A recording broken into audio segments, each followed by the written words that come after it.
எல்லோருக்கும் வணக்கம். இன்றைக்கி நான் காண்பிக்க போகிறது உங்களுக்கு எல்லாருக்கும் தெரிஞ்சதாக இருந்தாலும் நான் ஒரு பொருள் ஞாபகப்படுத்துகிறேன். இதை வந்து கேரளாவில் வந்து சங்கு புஷ்பம்னு சொல்லுவாங்க, தமிழில் வந்து மந்தாரைன்னு சொல்லுவாங்க, காக்கா பூன்னு சொல்லுவாங்க, நீல புஷ்பம் சங்கு புஷ்பம்னு சொல்லுவாங்க. அப்புறம் இதோட செடியை பார்த்துக்கோங்க. இது எல்லா பக்கம் இருக்கும், டவுனில் இருக்குமா என்னன்னு தெரியாது, ஆனால் கிராமங்களில் நிறைய பார்த்துருப்பீங்க. இது வந்து நம்ம எவ்வளோ டீ குடிக்கிறோம், இஞ்சி டீ, சுக்கு டீ, அப்புறம் எவ்வளோ டீ குடிக்கிறோம். ஆனால் இதுக்கு பேர் வந்து ப்ளூ டீ. இதுதான் இன்றைக்கி உங்களுக்கு செஞ்சு காண்பிக்க போகிறேன். இது வந்து ஸ்கின்னுக்கு, ஹேருக்கு ரொம்ப நல்லது, சூட்டை தணிக்கக்கூடியது. தாய்லாந்தில், மலேசியாவில், வியட்நாமில், அப்புறம் வந்து பாலையில், அப்புறம் ஏன் சைனாவில் கூட ஸ்திரமான டெய்லியும் இதை குடிக்கிறாங்க. அப்புறம் நம்ம பாரம்பரியத்தையெல்லாம் மறந்துட்டுருக்குறோம். ஆனால் உங்களுக்கு புதுசாக ஞாபகப்படுத்துகிறேன். ஆரம்பிச்சிடலாங்களா? பாருங்கள், இது அந்த பூவு. இப்போ ஒரு கிளாஸ் தண்ணிக்கு அடுத்த பற்ற வச்சிடலாம்.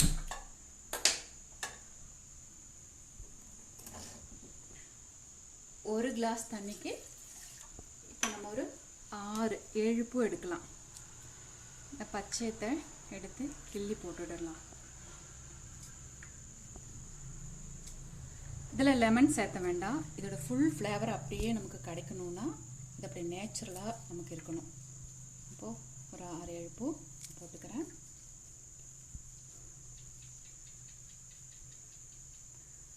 தண்ணி கொதிச்ச உடனே இது ரொம்ப நல்லதுங்க ஹார்ட்டுக்கு, சூட்டை. இப்போ பார்த்தீங்கன்னா கனடாவில் பார்த்தீங்கன்னா சூடுனால எவ்வளோ பேர் இறந்து போனாங்க பார்த்தீங்களா. இதெல்லாம் நம்ம பாரம்பரியமாக நம்ம மறந்துட்டு வரோம். இதெல்லாம் நமக்கு எப்போ சிம்பிளாக கிடைக்கக்கூடியது. க்ரீன் டீ எல்லாம் எவ்வளோ விலை கொடுத்து வாங்குறீங்க. இதெல்லாம் நமக்கு சும்மாவே கிடைக்கக்கூடிய ஒரு பொருள். அதுவும் உடம்பு ஆரோக்கியத்துக்கு ரொம்ப நல்லது. தண்ணி கொதிச்சிடுச்சு, போட்டுடலாம். இந்த எசன்ஸ் அப்படியே ஃபுல்லாக இறங்கிடணும் நேச்சுரலாக. நான் சர்க்கரை சேர்த்துறவங்க சர்க்கரை சேர்த்திக்கலாம். நான் வந்து எப்போவுமே நாட்டு சர்க்கரை தான் சேர்த்துக்குவேன். பாருங்கள், ஒரு கிளாஸ் தண்ணிக்கு போட்டுக்கலாம். சர்க்கரை வேணுனாலும் போட்டுக்கலாம், அது உங்கள் ஆப்ஷனல்.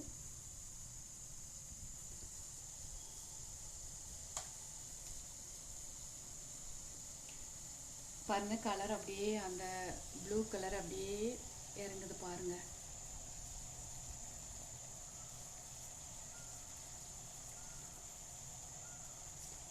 ரொம்பவும் கொதிக்க விட வேண்டாம்.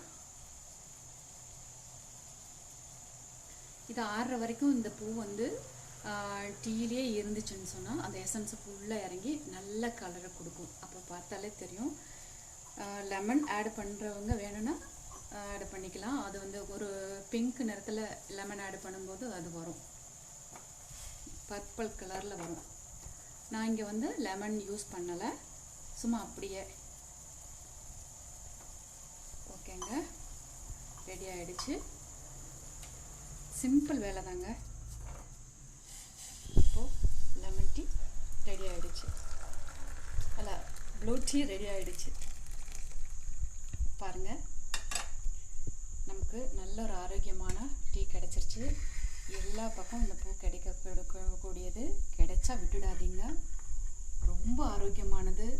ஹேருக்கு, ஸ்கின்னுக்கு எல்லாம் ரொம்ப நல்லது. பாருங்கள், இதை சாமிக்கு கூட வச்சு பூஜை பண்ணுவாங்க. சனீஸ்வர பகவானுக்கு, பிள்ளையாருக்கு யூஸ் பண்ணுவாங்க. பிள்ளையாருக்கு வந்து வெள்ளை கலரு சங்கு புஷ்பத்தை யூஸ் பண்ணுவாங்க. இது டீக்கும் எடுப்பாங்க. அப்புறம் சனீஸ்வர பகவானுக்கும் மந்தாரைன்னு சொல்லுவாங்க, அப்புறம் சங்கு புஷ்பம்னு சொல்லுவாங்க. பாருங்கள், எவ்வளோ அழகாக இருக்குது பாருங்கள். என்னங்க, வீட்டில் ட்ரை பண்ணி பார்க்குறீங்களா? சப்போர்ட் கொடுங்க, லைக் பண்ணுங்கள், ஷேர் பண்ணுங்கள், கமெண்ட் பண்ணுங்கள். நீங்கள் எவ்வளோ சப்போர்ட் பண்ணுறீங்களோ அவ்வளோக்கு அவ்வளோ வீடியோ போட முடியும். ப்ளீஸ் சப்ஸ்கிரைப் பண்ணுங்கள். வணக்கம், நன்றி.